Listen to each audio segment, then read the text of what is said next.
Tamil news பார்வையாளர்களுக்கு அன்பு வணக்கம். இன்றைய சிறப்பு நேர்காணல் நிகழ்ச்சியில் நம்மோடு இணைந்திருக்கும் சிறப்பு விருந்தினர் மூத்த பத்திரிகையாளர் மற்றும் தமிழ் நியூஸினுடைய ஆசிரியர் மரியாதைக்குரிய திரு செந்தில் சார் தான் இருக்காங்க. சார் வணக்கம். வணக்கம் முக்கியம். எப்படி இருக்கீங்க சார்? நல்லா இருக்கேன். எப்படி இருக்கீங்க? சிறப்பாக இருக்கும். தொடர்ந்து அதிமுகவில் நடக்கக்கூடிய இந்த உட்கட்சி விவகாரத்தை நீங்கள் தோல் குறிச்சிட்டு வர்றீங்க.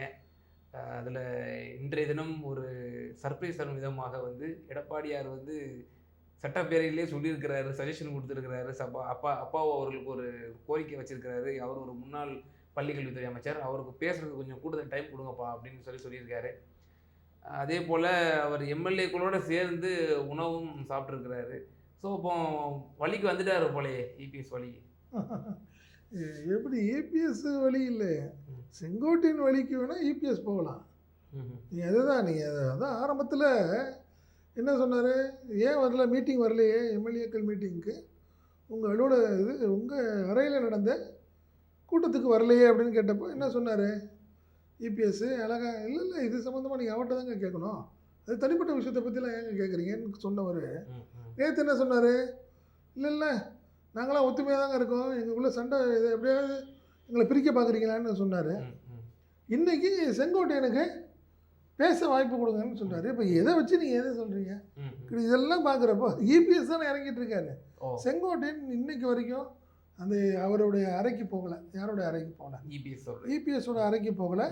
அதே மாதிரி பார்த்தீங்கன்னா அவர் கொஞ்சம் கூட இறங்கலை. அவர்கிட்ட பேசி பார்த்தாங்க. காரணம் என்னென்னா, இழக்கிறதுக்கு செங்கோட்டையனுக்கு ஒன்றும் இல்லைங்க. பட் இபிஎஸ்க்கு தான் அவர் இழந்தாருன்னா பொதுச்செயலாளர் பதவி இருக்குது, இந்த ஈகோ பார்த்துட்டு இருக்கிறாரு. இவர்கிட்ட மட்டும் இல்லை, எல்லாத்துலேயும் அந்த மாதிரி தான் அவர் இருக்கிறார். அதனால் செங்கோட்டையனை பொறுத்த வரைக்கும் இறங்கி வர்றதுக்கு வாய்ப்பு இல்லை. பட் இபிஎஸ் அவரை சமாதானப்படுத்த வேண்டிய கட்டாயத்தில் இருக்கிறாரு. காரணம் என்னென்னா, நீங்கள் சீனியர்கள் எல்லாமே ஒரு மனநிலையில் இருக்காங்க. ஏன் செங்கோட்டையன் கேட்குறது என்ன சரிதானே, அதில் என்ன தப்பு அப்படின்னு கேட்க ஆரம்பிக்கிறாங்க. இதில் மொத்தம் ஒரே ஒரு விஷயம்தான், அதிமுக வீக் ஆகிட்டே போகுது, இதை கவனிக்கணும் எடப்பாடி அப்படிங்கிறது தான் அவங்களுடைய ஒரே ஒரு கோரிக்கையாக இருக்குது. ஈகோ பார்க்காதீங்க, கட்சி வீணாக போயிட்டுருக்குது அப்படிங்கிறத சொல்கிறாங்க. பட் எடப்பாடி இது வரைக்கும் இறங்கின மாதிரி தெரியலங்க. அதுதான் ஒரு சூழ்நிலை.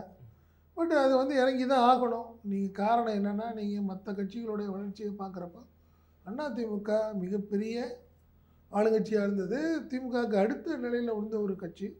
இன்றைக்கி அதோடைய சூழ்நிலை இன்றைக்கி ரொம்ப பரிதாபமாக இருக்குது. அதனால் கண்டிப்பாக எடப்பாடி இறங்கி பார்க்க வேண்டிய சூழ்நிலையில் இருக்கிறாரு அப்படிங்கிறது தான் என்னுடைய கணிப்பு. கடந்த இன்டர்வியூஸ்லாம் சொன்னீங்க, இது வெள்ளை மீறி போன விஷயம், இது ஒன்றும் பண்ண முடியாது, அந்தளவுக்கு இபிஎஸ் அரவணைக்க தவறிட்டார் அப்படின்னு சொன்னீங்க. இப்போது இபிஎஸ் அவர்கள் ஒரு கனிவான ஒரு கோரிக்கை வைப்பதாக இருக்கட்டும், அவர் அதில் எம்எல்ஏக்களினுடைய அந்த எம்எல்ஏக்களோடு சக எம்எல்ஏக்களோடு சாப்பிடுவதாக இருக்கட்டும், அப்போ ஓரளவு சமரச போக்கு வந்துடுச்சா, அல்லது இன்னும் அந்த அதிருப்தியில் தான் இருக்காரா? ஏன்னா நீங்கள் அது ரொம்ப காலம் கடந்த நடவடிக்கை தான் திரு இபிஎஸ் எடுத்திருக்கிறாரு. அவர் ஒரு மூத்த முன்னோடி, அவர் முன்னாடியே அரவணைச்சிருக்கணும், அதை அரவணைக்க தவறிட்டாருன்னு சொன்னீங்க. நீங்கள் 100% நீங்கள் கண்டிப்பாக இப்போ தான் கொஞ்சம் உணர ஆரம்பிச்சிருக்காரோன்னு என்ன எண்ணத்தில் தெரியுது. ஏன்னா செங்கோட்டையன் பேர் பழைய எடப்பாடினா செங்கோட்டையன் பேரை கூட சொல்லறதுக்கு ரொம்ப யோசிச்சிருப்பார். என்ன காரணம்னா, இப்போ வரைக்கும் ஓபிஎஸ்ஸாக இருக்கட்டும், நீங்கள் சசிகலாவாக இருக்கட்டும், அவங்க 2 பேர் பேரையும் இது வரைக்கும் அவர் சொல்கிறதுக்கு தயக்கப்படுறாரு. பட் இவர் வழி இல்லாமல் செங்கோட்டையனை இன்றைக்கி அரவணைக்க வேண்டிய கட்டாயத்தில் இருக்கிறாரு அப்படிங்கிறது தான் என்னுடைய பார்வை. அதனால் எடப்பாடி இறங்கி தான் ஆகணும், அதில் ஒன்றும் மாற்றமே இல்லை. பட்டு சரியான நேரம் இது கிடையாது, இதுக்கு முன்னாடியே அவர் பண்ணியிருக்கணும். இவ்வளோ பெரிய பிரச்சனைகள்லாம் வந்திருக்கணும்னு அவசியம் இல்லை. இன்றைக்கி பார்த்தீங்கன்னா, நீங்கள் நேற்று வந்த கட்சிங்க 2 வருஷத்துக்கு முன்னாடி மாநில தலைவராக இருந்தவருடைய ஆக்டிவிட்டி எப்படி இருக்குது பார்த்தீங்களா? மீடியா, அதாவது இந்த மீடியா காட்டக்கூடிய பிம்பம் தான் திரு அண்ணாமலை. 100% எனக்கு அதிலலாம் நான் இல்லைன்னு சொல்ல முடியாது, உண்மைதான். அது ஒரு மத்திய நீங்கள் அவருக்கு ஒரு இடத்த கொடுத்தது இன்றைக்கி எடப்பாடி தானே. நீங்கள் எதிர்கட்சி அதிமுக, ஆளுங்கட்சி திமுக, திமுக அதிமுக ஆளுங்கட்சி, எதிர்கட்சி திமுக. பட் இதே ஒரு சூழ்நிலை அதிமுக ஆளுங்கட்சியாக இருந்து திமுக எதிர்கட்சியாக இருந்திருந்தா இந்த அளவுக்கு பிஜேபி அண்ணாமலை ரோல் இல்லை, பிஜேபி இந்த அளவு நீங்கள் பர்ஃபார்மன்ஸ் பண்ண விட்டுருப்பாங்கன்னு நினைக்கிறீங்க? நீங்கள் சரி, நீங்கள் நடந்துக்கிற விஷயங்கள்லாம் பாருங்கள். நீங்கள் நீங்கள் என்ன பேசுகிறது நியாயமா தர்மமாங்கிறதெல்லாம் ஒரு பக்கம் இருக்கட்டும். தடாலடியாக பேசிக்கிட்டு இப்படியே பண்ணிக்கிட்டு இருந்தால் இதுக்கு ஒரு காரணம் என்ன? அதிமுக வீக்காக இருந்துக்கிட்டு உங்கள் உட்குச்சி பிரச்சனையை பார்க்குறதுக்கு நீங்கள் உங்கள் ஆட்களுக்குள்ள பிரச்சனையே நீங்கள் பார்க்க முடியாதனால தான் இன்னைக்கு அண்ணாமலையோடைய பெர்ஃபார்மன்ஸு நீங்கள் தாறுமாறாக போயிட்டுருக்கு. சொல்கிறதெல்லாம் பார்க்கும்போது அப்போ அதிமுக மறைமுகமாக பிஜேபி இங்கே கால் ஊன்றதுக்கு வந்து உதவுது அப்படிங்கிற 100% நீங்கள் 100% நீங்கள் நல்லதோ கெட்டதோ ஜெயலலிதா ஒரு முறை பிஜேபியோட கூட்டணி வச்சாங்க.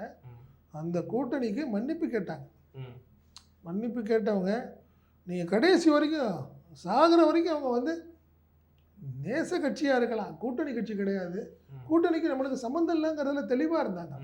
காரணம் என்னென்னா பிஜேபியோடைய ஸ்ட்ராட்டஜி என்னன்னு தெரியும், அவங்களுடைய சித்தாந்தம் என்னன்னு தெரியும், நீங்கள் அவங்க அடுத்த கட்டத்துக்கு என்ன பண்ணுவாங்கங்கிறது அவங்களுக்கு கணித்து வைத்திருந்தார் ஜெயலலிதா. அந்த வகையில் அவங்க தீர்க்க தரிசி தான் அவங்க, புரியுதுங்களா? அந்த விஷயத்தில் நீங்கள் எடப்பாடி ஒன்றும் இல்லாமல் போயிட்டார்ல, நீங்கள் வளர்த்து விட்டாங்கல்லங்க. நீங்கள் அந்த ஒழுங்காக 2021 நீங்கள் தேவையில்லாமல் ஒரு கூட்டணி வச்சு அவங்கள வளர்த்து விட்டதோட விளைவு தானே இன்றைக்கி வந்து விட்டு நீங்கள் அவங்க ஸ்டேஜுக்கு போயிட்டுருக்கு. இப்போ உங்களையே போட்டு பார்க்குறான்ல அவன், அந்த டீம் இப்போ உங்களையே போட்டு பார்க்குறாங்க.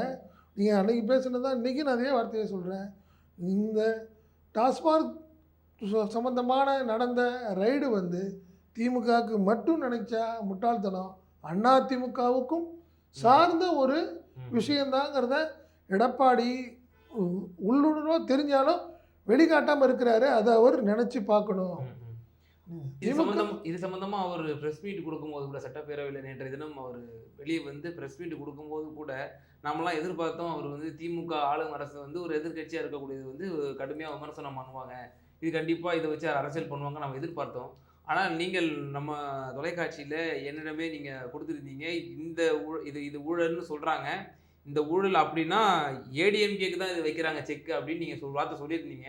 அதை ஊர்ஜிதப்படுத்துகிற விதமாக இபிஎஸ் அவர்கள் ப்ரெஸ் மீட்டில் சொன்னார், அப்பட்டமாக இது வந்து திமுக மேலே குற்றச்சாட்டு வைக்காமல் இந்த மாதிரி தகவல் வந்திருக்கிறது, பத்திரிகையில் செய்தி வந்திருக்கிறது, முழு விபரம் வரட்டும், நான் இன்னொரு ப்ரெஸ் மீட்டில் அவங்க விளக்குறேன் அப்படின்ற மாதிரி சொல்லிட்டு கடந்து போயிட்டாரு. 100%ங்க. நீங்கள் அதுக்கு 100% அவருக்கு தெரியும் அதில் நடந்த விஷயங்கள். எஃப்ஐஆர் எப்போ போட்ட எஃப்ஐஆர் இது என்ன, எதற்காக இன்றைக்கி இடி உள்ளே வந்து டாஸ்மார்க் அலுவலகம் வரைக்கும் வந்துட்டு போயிருக்குங்கிறத எடப்பாடிக்கு தெரியும். எடப்பாடிக்கு தெரியுதோ இல்லையோ, நத்த விஸ்வநாதனுக்கும் தங்கமணிக்கும் தெரியும். ஏன்னா அவங்க பீரியட் அது என்ன, அவங்க பீரியடு தெரியுது. அதனால் 100% அவங்களுக்கு தெரியும். கண்டிப்பாக நம்மளை சேர்த்து தான் திமுக செக் வைக்குதுங்கிறது அவங்களுக்கு தெரியும். ஆனால் எப்படி எடப்பாடி தெரியாத மாதிரி நடிக்கிறாருன்னு தான் தெரியல.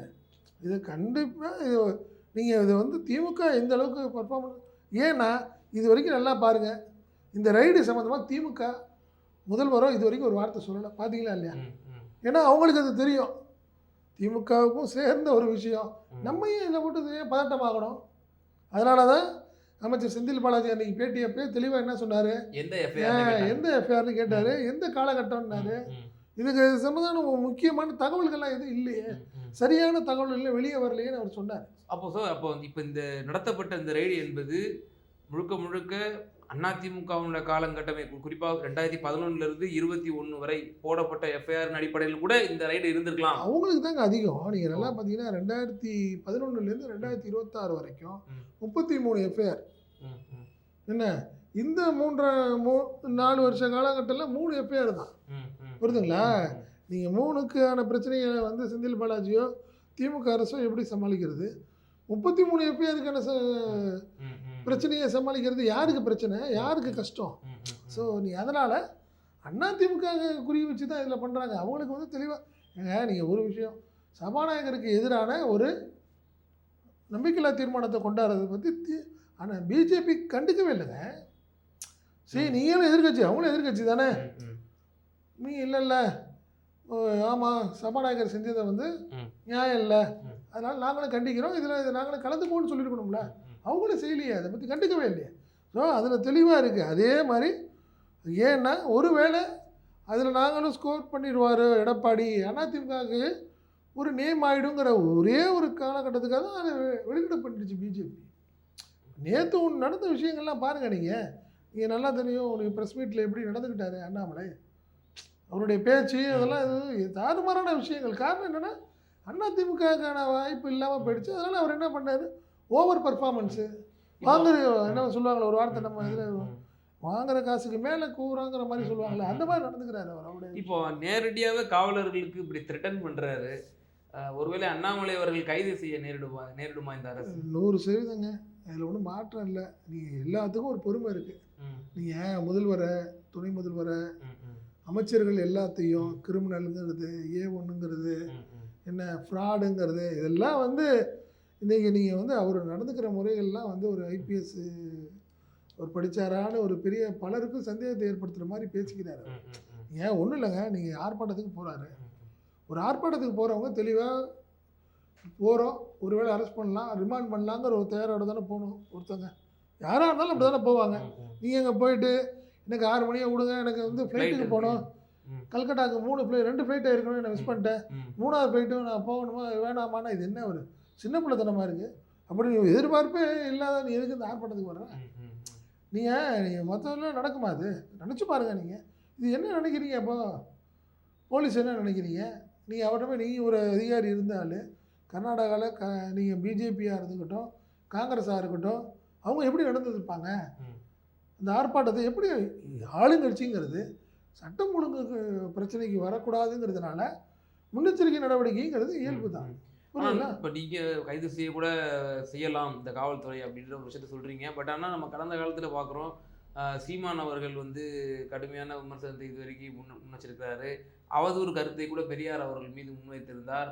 அதன் விளைவாக வந்து அவர் வீடு முற்றுகையிட நேரிட்டது. ஒரு சமூகத்தில் ஒரு பதட்டமான ஒரு சூழ்நிலை ஏற்படுத்தக்கூடிய சூழ்நிலை இருப்பதாக மதுரை கிளையினுடைய நீதி அரசர்களே வந்து சொன்னாங்க, நடவடிக்கை எடுங்கன்ட்டு.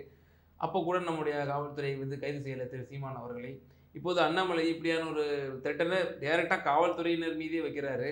அப்போ அரசு என்னவா கணக்கு போடுது சார்? இப்போ இவர்களை ஒரு வேளை நம்ம கைது செஞ்சிட்டோம் அல்லது ஒரு நடவடிக்கைக்கு உட்படுத்திட்டோம் அப்படின்னா இவர்களை நம்ம வந்து தேவையில்லாமல் வளர்த்து விடுற மாதிரி அப்படின்னு நினைக்குதா? கில்லிங் இன் சைலன்ஸ் பண்ணுதா?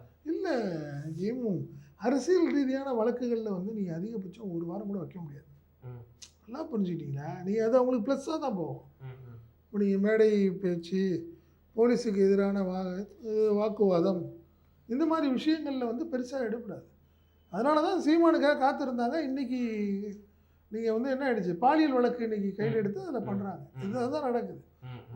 அதே மாதிரி அண்ணாமலைக்கு ஒரு காத்துட்ருக்குது திமுக போலீஸ். அப்படி தான் நம்ம பார்க்கணும். அதை நீங்கள் அரசியல் ரீதியான வழக்குகளில் நீங்கள் இப்போ நேற்று வந்து என்னை கைது செய்து பாருங்கள், முதல்வரை பற்றி எப்படி பேசுகிறாரு, என்னை போட்டு என்னை அரெஸ்ட் பண்ணி பாருங்கிறாரு. அரெஸ்ட் பண்ணி எவ்வளோ நாள் வைக்க முடியும்? அதை காரணம் என்னென்னா, நீங்கள் நல்லா தெரியும், நீங்கள் பேசுனீங்கன்னா அவதூறு வழக்கில் அதிகபட்சம் 1 வாரம் இல்லை 10 நாள். அது அவங்களுக்கு ப்ளஸ்ஸாக தான் போகும். என்ன அதில் ஒன்றும் மாற்றம் இல்லை. அதனால் அவர் என்ன நினைக்கிது, திமுக போலீஸோ என்ன நினைக்கிது, அண்ணாமலைக்கு வேற ஒரு வாய்ப்பு கிடைக்கும், அந்த சமயத்தில் வச்சு செய்வோம் அப்படின்னு நினைக்கலாம். அதனால காத்திருக்கலாம். அதுதான் உண்மை. இப்போ சார், இப்போ ஒரு மாரல் கிரவுண்டில் இப்போ 2Gனுடைய வழக்கில் விடுதலை ஆனாலுமே கூட ஆராசாவும் திமுகவினுடைய ஆராசா கனிமொழி அவர்கள் எல்லாம் வந்து அக்யூஸ்டு. இதே உச்சநீதிமன்றத்தால் வந்து தண்டனை பெற்றாலும் கூட அம்மையா ஜெயலலிதா அவர்கள் நிரபராதி என்கிற ஒரு பிம்பம் வந்து இந்த சமூக மத்தியில் இருக்கிறத நம்மளால் பார்க்க முடிகிறது. இப்போ இருக்கக்கூடிய காலகட்டத்தில் எதிர்கட்சிகள், குறிப்பாக பிஜேபியினர் வந்து ட்விட்டர்லையாக இருக்கட்டும், சமூக ஊடகங்கள்லையாக இருக்கட்டும், மீடியாக்கள்லையாக இருக்கட்டும், பேசும்போது ஒரு நெரேட்டிவை செட் பண்ணுறாங்க. A1 அக்யூஸ்டு சிஎம், அதாவது நம்மளுடைய ஸ்டாலின் அவர்கள் அப்படின்ற ஒரு நெரேட்டிவை செட் பண்ணுறாங்க. இத்தனை 1000 கோடி அங்கே டெல்லியில் நடந்தது, இத்தனை 1000 கோடி சத்தீஸ்கரில் நடந்தது, இங்கே தமிழ்நாட்டிலையும் அந்த மாதிரி நடந்திருக்குன்னு சொல்லி இடி சொல்லியிருக்கு. ஸோ இப்போ இங்கேயும் ஆட்சி மாற்றம் வந்துடும், சத்தீஸ்கரில் வந்துருச்சு, இங்கே டெல்லிலையும் வந்துருச்சு, இப்போ இங்கேயும் அடுத்து வரப்போகுது அப்படின்னு மாதிரி ஒரு நேரேட்டிவ் எப்படி செட் பண்ணுறாங்க, எப்படி பார்க்குறீங்க? இல்லை, அது பயமுறுத்தல் தான். அது பயமுறுத்துறாங்க. நீங்கள் ஒரு விஷயம், திமுக வந்து பிஜேபியை எதிர்த்துட்டு காங்கிரஸ் இல்லாமல் நீங்கள் இது பண்ணிங்கனாலும் அவங்க கவலைப்பட மாட்டாங்க. நீங்கள் என்ன நினைக்கிறீங்க, திமுக காங்கிரஸை வந்து சுமந்துக்கிட்டு அது இல்லாமல் நீங்கள் மாநில கட்சிகளான தென் மாநில கட்சிகள், அகில இந்திய லெவலில் உள்ள பிஜேபி அல்லாத மாநில கட்சிகள் எல்லாத்தையும் ஒருங்கிணைக்க ட்ரை பண்ணுறாங்க. நீங்கள் இந்த இருமொழி கொள்கை விஷயத்தில் தெளிவாக இருக்கிறாங்க. நீங்கள் ஒவ்வொரு விஷயத்துலையுமே ரொம்ப ஸ்ட்ராங்காக இருக்குது. யார்? திமுக. இது வந்து அவங்களுக்கு தவிர்க்க முடியல, அவங்களால ஒன்றுமே பண்ண முடியல. நீங்கள் அது ரீதியாக, நீங்கள் அரசியல் ரீதியாக அவங்கள வந்து இந்த மாதிரி வீக்காகல நீங்கள் பேஸாக நீங்கள் தேர்தலையும் அவங்கள ஒன்றும் பண்ண முடியல. நீங்கள் 40க்கு 40 ஜெயிக்குது. நீங்கள் கண்டிப்பாக இதே சூழ்நிலை போச்சுன்னா நீங்கள் மீண்டும் 2026 திமுகவுக்கு தான் சாதகமாக இருக்கும். இந்த சூழ்நிலையெல்லாம் வந்து அவங்களால ஒன்றும் ஏற்றுக்க முடியல. அதோடைய வெளிப்பாடு தான் இந்த அண்ணாமலை போன்ற ஆட்களுடைய தாம் தூம் குதிக்கிறது, இந்த அவங்களுடைய பேச்சு விரக்தியின் உச்சம் தானே அது. நீங்கள் போலீஸ் அதிகாரியாக இருந்தவர் போலீஸ் அதிகாரிகிட்டே சவால் விடுறாரு அவர். பார்ப்போம் இந்த காக்கி இன்னைக்கு நைட்டு ஒரு நாள் தான் நீங்கள் தூங்கலாம், நாளையிலேருந்து உங்களை தூங்க இல்லாமல் நான் தூங்க விடாமல் பார்ப்போம் அப்படிங்கிற ஒரு வார்த்தையை அவர் பேசுகிறார். இதெல்லாம் வந்து விரக்தியின் வெளிப்பாடு தானே. நீங்கள் வேறு எதுனா அரசியல் ரீதியான வார்த்தைகளா அது? என்ன ஒரு பக்குவமான அரசியல்வாதியாக இருந்தால் என்ன பண்ணியிருக்கணும்? கூட்டிகிட்டு போங்க, அரெஸ்ட் பண்ணுங்கள், ரிமாண்ட் பண்ணுங்கள், பண்ணிக்கோங்க, நீங்கள் எப்போனாலும் வெளியே விடுங்கன்னு சொல்ல. போய் தமிழிசை ஒரு இடத்துல போய் 6 மணி ஆகிடுச்சு நாங்கள்லாம் கிளம்பணுங்கிறாங்க. நீங்கள் வந்து அண்ணாமலை அப்படி என்ன நினைக்கிறாங்க? அது எப்படி நீங்கள் வந்து சாத்தியமாக இருக்கும்? அங்கே வந்து எங்களுக்கு சாப்பாடு தரல, தண்ணி தரல இல்லை அப்படின்படி. தமிழ்நாட்டில் ஒரு நாள் ஒன்றுக்கு கிட்டத்தட்ட 100கணக்கான ஆர்ப்பாட்டங்கள் ஒவ்வொரு மாவட்டங்களையும் நடக்குது. யாருமே இப்படி கூக்குரல் போட்ட மாதிரி தெரியலையே. நேற்று பண்ண விஷயத்தை பார்த்தீங்கன்னா வானதி சீனிவாசன் நல்லாவே தெரியுது. பார்த்தீங்கன்னா வர்றாங்க காரில், ஒரு அதிகாரி நிப்பாட்டி பேசுகிறாரு, மேடம் இறங்கிடுங்க, அவங்கள வந்து ப்ரிவென்ட் அரெஸ்ட் பண்ணுறோம் அப்படிங்கிறாங்க. இல்லை எங்கள் ஆட்கள்லாம் அங்கே உட்காந்துருக்காங்க, அங்கே விட்டின்னு எல்லாம் சேர்ந்து அரெஸ்ட் ஆகிடுறோம் அப்படின்னா. நோ மேடம், நோ ஆர்கியூமெண்ட் அப்படின்னு ஒரு வார்த்தை சொல்கிறாரு. ஸோ இதெல்லாம் வந்து ஒரு எம்எல்ஏ அவங்க அட்வொகேட்டு ஒரு தேசிய பொறுப்பில் இருக்கிறாங்க. இது வந்து ஒரு ஆளுங்கட்சி இப்படி தான் நடந்துக்கும். இதுக்கு மேலே தாறுமாறாக இழுத்துட்டு போக முடியுமா? நாகரிகமாக தானே எல்லா இடத்துலையும் நினைத்தாங்க. பட் ஆனால் இதை வந்து வேறு மாதிரி கொண்டு போகுது பிஜேபி. அது பெரிய அரசியல் லாபமாக நினைக்குது. ஒரு காலத்துலேயும் பிஜேபிக்கு அரசியல் லாபம் கிடைக்காது. அதே போல் சார், இந்த விவகாரம் ஒட்டி திரு செல்வ தந்தை காங்கிரஸ் கட்சியினுடைய மாநில தலைவர் அவர்கள் வந்து ஒரு ஸ்டேட்மெண்ட் விட்டுருக்கிறாரு. அண்ணாமலையோ பிஜேபியோ அண்டை மாநிலமாக இருக்கக்கூடிய புதுச்சேரியில் போய் இந்த மாதிரி ஒரு போராட்டத்தை நடத்த முடியுமா? வீண் விளம்பரத்துக்காக போய் இந்த மாதிரி பண்ணிட்டு இருக்காதீங்க அப்படின்ற மாதிரி சொல்கிறாங்க. இந்த ஸ்டேட்மெண்ட் எப்படி பார்க்குறீங்க? 100%. இப்போ இங்கே பேசுகிற நீங்கள் வேறு எங்கேயுமே இல்லையாங்க? மத்திய பிரதேசில் வந்து மதுக்கடைகளே இல்லையா? குஜராத்லேயே இருக்குன்றாங்க. குஜராத்லேயே இருக்குன்னு தான் சொல்கிறாங்க. என்ன நீங்கள் எங்கே இல்லை நீங்கள் குஜராத்தில் வந்து மதுவிலக்கு இருக்குது, அதனால் நீங்கள் வந்து கடைகள் மறைமுகமாக வச்சுருக்கலாம். மற்றபடி எங்கே எல்லா ஊர்லேயும் நீங்கள் இருக்கிறீங்க. பிஜேபி இருக்கிற எல்லா ஊர்லேயும் தானே மதுக்கடைகள் இருக்குது, எல்லாம் நடந்துகிட்ருக்கு.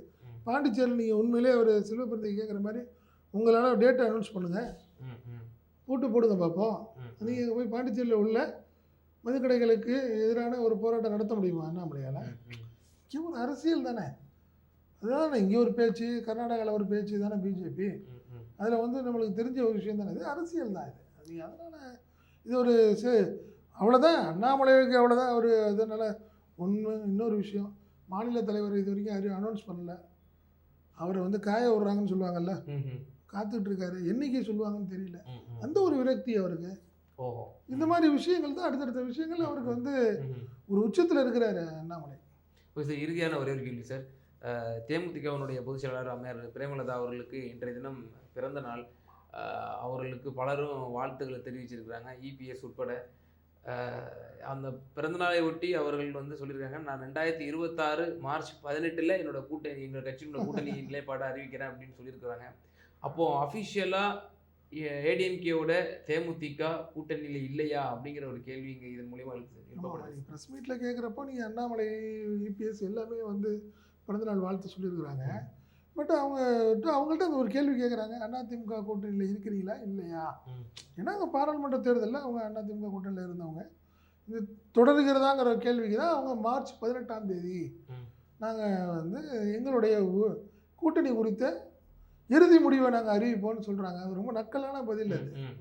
நீங்கள் ஏன் கிட்டத்தட்ட மார்ச் 18 கிட்டத்தட்ட தேர்தல் முடிஞ்சிருக்கணும். ஃபஸ்ட்டு பேசுன்னு நீங்கள் நினச்சிருந்தீங்கன்னா முடிஞ்சிருக்கும்னு வச்சுக்கோங்களேன்.